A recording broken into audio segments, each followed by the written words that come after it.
तर अजित पवारांचे बंधू श्रीनिवास पवार सध्या बारामतीत बोलतात. आपण थेट जाऊयात. माझ्या दृष्टीने महत्त्वाचं नाहीये. एक दादांना श्रद्धांजली म्हणून आपण मतदान करतोय ते जास्त महत्त्वाचं. कधी नव्हे आता बूथवरती एवढी गर्दी झालेली आहे. यापूर्वी असे मतदार कधीच बाहेर पडत नव्हते. आता मतदार आलेले चित्र मग ते लोक आपल्या भावना व्यक्त करतात दादांच्या प्रती.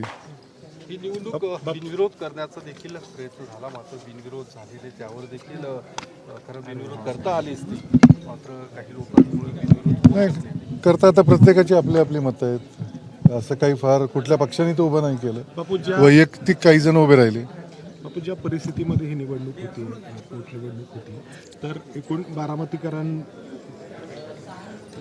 काय बोला आवाहन कराल? नाही, मी बारामतीकरांना हेच आवाहन करेन की बारामतीकरांना माहिती दादांनी बारामतीसाठी काय केलंय आणि त्याच्यामुळं एक दादांना श्रद्धांजली म्हणून आपण मतदानाला या.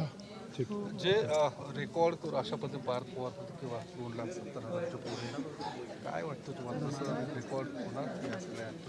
आता ते समजेल ना. आज बोलून काही उपयोग नाही. झालं तर चांगली गोष्ट आहे की बारामतीकरांचं जास्तीत जास्त प्रेम दादावर दिसून येईल की प्रत्येकजणी आपलं जे काही वातावरण झालं होतं, जे अचानक घडले आणि त्याच्यामुळे बारामतीची शॉकमध्ये आहे, तर ते मतदारांना वाटतंय की जाऊन आपण शेवटचं दादांना श्रद्धांजली द्यावी. निवडणूक बिनविरोध होऊ शकले नाही. जे काही अपक्ष उमेदवार आहेत, पार्थ पवारांचं म्हणणं होतं की त्यांच्या मागण्या काहीतरी वेगळ्याच होत्या आणि त्यामुळे त्या सगळ्या उमेदवारांची माघार होऊ शकली नाही, कारण मी कुठल्या उमेदवाराशी बोललेलो नाही.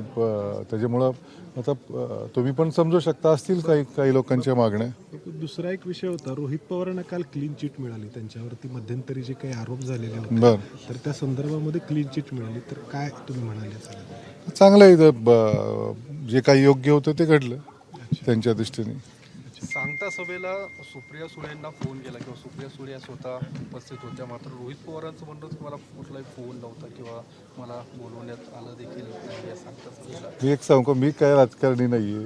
हे सगळे राजकीय व्यक्ती आहेत. त्याच्यामुळं एक सुनेत्रा वहिनी सांगता सभेमध्ये म्हणाल्या की दादांचा जो अपघात आहे त्याबद्दल त्यांनाही शंका वाटते. तर अजूनही परिवारामध्ये याबद्दल काय भावना आहेत, शंका आहे परिवारामध्ये? नाही, शंका तर कुठंतरी मनात आहे. प्रत्येक बारामतीकर, मला वाटतं महाराष्ट्रात सगळ्यांनाच वाटतं की एकदा चौकशी व्यवस्थित झाली पाहिजे. काय झालं, नक्की काय घडलं. आता बाकीचे जास्त कोणी बोलतात त्याला काय अर्थ नाहीये, पण चौकशी झाली पाहिजे की काय झालं. ज्या पद्धतीने रोहित पवार सातत्याने यावर शंका उपस्थित तपास कामावरती किंवा तपास ज्या पद्धतीने होणं अपेक्षित आहे तो होताना दिसत नाही.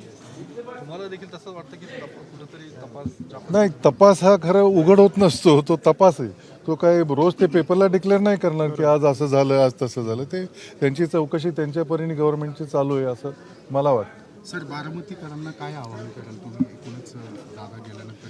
नाही, काय बारामती 91 पासून बारामतीकरांनी दादांवर प्रचंड प्रेम केलं. बारामतीमध्ये प्रत्येक वेळी दादांची आठवण येते. ठीक. ओके.